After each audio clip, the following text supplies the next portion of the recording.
My name is Brett Akey from Belleville, Ontario, Canada. And what's this truck? 1978 Peterbilt 352. Right now it's 165 wheelbase. It's got a 3406 A block cat sitting on 24.5 rubber. It's got a 13 overdrive transmission and 355 in the back. And what all special stuff does it have going on? I know it's a lot. Oh, it's got a few things. We wanted to keep it as the originality factor, but then also showcase stuff that we sell, right? So a lot of the customization on it, the toe pins, they're solid stainless rods, and then right from the front to the back, everything's brand new on it. We changed it, kept the original rear ends. We kept all the original parts, but put new rails. Engine, tranny is all original, rear ends are original, and then just replaced all the worn, the parts that wear out all the time, right? All of that stuff's been replaced. Is that a new interior also? Brand new interior, yeah. The interior in it was actually pristine. It was, but this truck from factory was three-tone brown. So the interior was brown, and I wanted to change it. We had a company in Texas. I sent the original interior down, and they replicated it in black. The truck actually came out of Fontana, California. Really great guy that I had got it from, and when you buy something that far away, we had a lot of phone conversations, and then it became, to the end, and I said, listen, I don't want to get on a plane and come down there if it's not. And he said, no, you come down. No, it's exactly what I'm saying it is. And I turned the corner, and it was across the road from Rush Peterbilt in Fontana. He was standing there with the truck running, and no question, didn't know him from Adam, and he said, get in it and go for a drive. Did you drive it all the way back? No, I actually took it. I was gone for about 45 minutes, and I came back and we made the transaction. And I was gonna drive it home, and I looked into the permitting and stuff. And then a friend of mine's got a brokerage firm, and I was telling him about it. And he said, I've got a guy in Fontana right now with a step deck that's got a mini excavator, needs something else to go with it. And so he treated me really fair on the price to come back, and he loaded it up that week and brought it home for me. That couldn't have been more perfect. I couldn't have drove it home for what he charged me. It was great. And how long ago did you purchase it? 2016. I flew down there Thanksgiving 2016, and it come home in November. And when did the build all happen? It was a long process because I wanted to do it a certain way, and I didn't want to rush it. And of course, throughout COVID, we had manufacturer issues. The interior actually took 1 year to the week that I ordered it.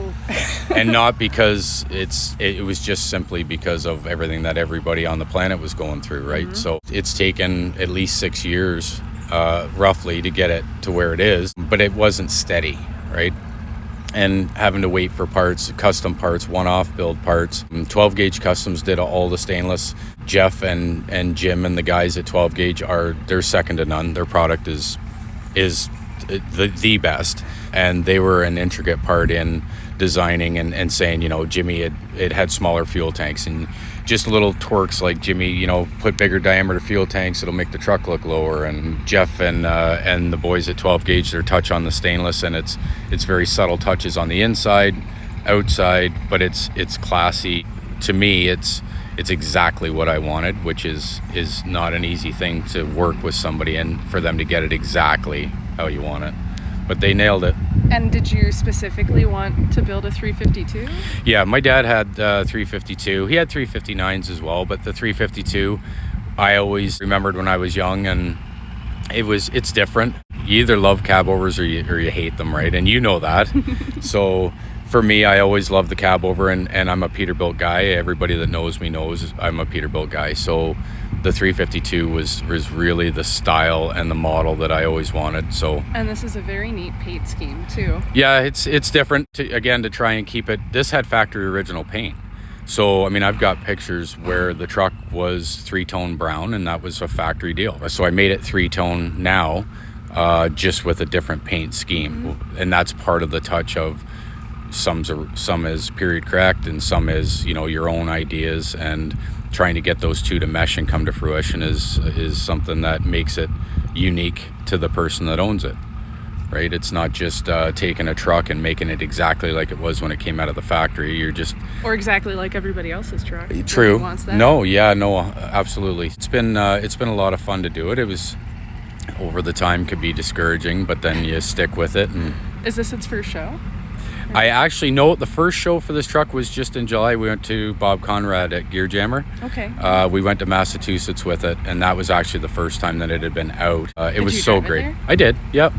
But there's no sense in having it if you can't drive it. Right. Just drive with a smile on Yeah. your face the whole way. For me, what it was there was so many elderly gentlemen and ladies, but the gentlemen that would come and stand at the door, and they'd talk about, some had been to Vietnam, some had come back, and then, I bought one of these trucks in 78, and just to see them stare inside to me, and you could just see the wheels turning in their head, right? And to me, that's what I wanted the truck to do. I wanted it for me, but I also wanted people to be able to look at it and have the memories like I had when I was young. I mean, I've got memories when I was young of, of course, making the bed now is a little bit more difficult, but when I was young, it was pretty simple.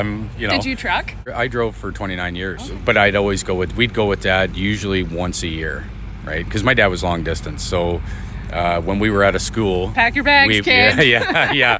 And I'm sure I cramped his style too. So it was like, you get a week and then you're going back, right? So no, but and I have a lot of memories of the 352 that Dad had, and to me it was the best truck, right? But again, it's a Cabover thing, and I mean they're more prevalent now. Everybody's looking for Cabovers. A lot of guys appreciate the finer details, but when you get into looking at a truck, suspension brackets and all of the things that mold around the suspension, those are details until you look at the truck really close that you may not catch. I enjoy when people get a chance to look at it, and next year will be, I was just talking to Bill Rethwish, and he said, Brett, you've got to come to the States next year. There's certain shows that people would truly appreciate seeing the truck, and coming from him, that was a big thing for me. We have lots of winter months to sit in the snow and decide where we're going to go next summer. If you had to pick one thing about this truck that is your absolute favorite, what do you think it might be? Man, as far as detail or as far as the truck? What is your absolute favorite thing about this truck? A part, a detail, anything? That's tough. Yeah. Or one thing that you're like, it has to have this. I think, and it's small, I think it's the glitter knobs inside. They're handmade by a fella in Florida. As a kid, my memories of those trucks that my dad had was the glitter ball, and not just the ball. It was they call it a Hanko. So when it tapers down, right? It was just something about that. And you always have memories of different memories, like his 359s as a kid. He'd go in to see the receiver. You'd be in Miami and you'd be pushing the breaker buttons on the dash, and he'd come out and smack your hand. Get your hand off of those, I'm guessing not everyone listening to this will have had the same experience. Yeah. So I mean, for the Cabover, it was certain memories, and one of them was those glitter balls on the shifter, and the brake valves never usually had them. They do now, obviously, with this truck, but to me, that's one of my favorite pieces. There's a lot about the truck I love, and it took so long to do because I would change things all the time, right? Right up until Louisville in March, right? Louisville came out and I couldn't make it. We were busy. I got watching some new lighting. The truck hadn't even been outside yet. I changed all the lighting on the back because that was just awesome, right? Other than that, I mean, there's lots about the truck I love. For me, it's the memories that I love. And to be able to drive it and think about my dad doing it or where he had it, what he did. Now, to me, that's what I think about driving it down the road. Made them. So he contoured these around the suspension and then rolled these pipes so that everything blended in. Those fenders aren't coming off anytime soon. Well, and on the back, you'll always see guys with the bar hanging on the frame rail to support them. And I said to Dave, can you make them blind mount hidden in the frame so it's actually all hidden inside here, right? So you can't see it. And if you want to go clean it now, it's easy to clean. There's no bar hanging down. You get to see the bag and then the detail, but it's stuff like that unless you're really looking for it, and it's a one-off thing, right? You don't ever see it. It's always a bar coming off the frame. So the other cool thing was to keep the originality. It's new rail, but that riser on the back is from the 78 frame rail. The original risers on the back of the frame, we had them cut off and welded onto the new rail, and that keeps originality too, right? So there's a lot of things that make it original and not original.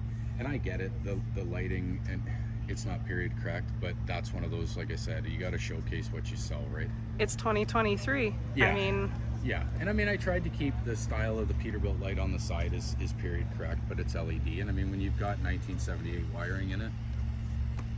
This was the original chassis bill of material, and it is got the VIN obviously on it. But these books to be in this condition is crazy, right? And everything, this truck, this is what you would have. Yep, I have that. Okay, so this part. But that's what it looked like when it was. Yeah. Wow. That's what the truck came with.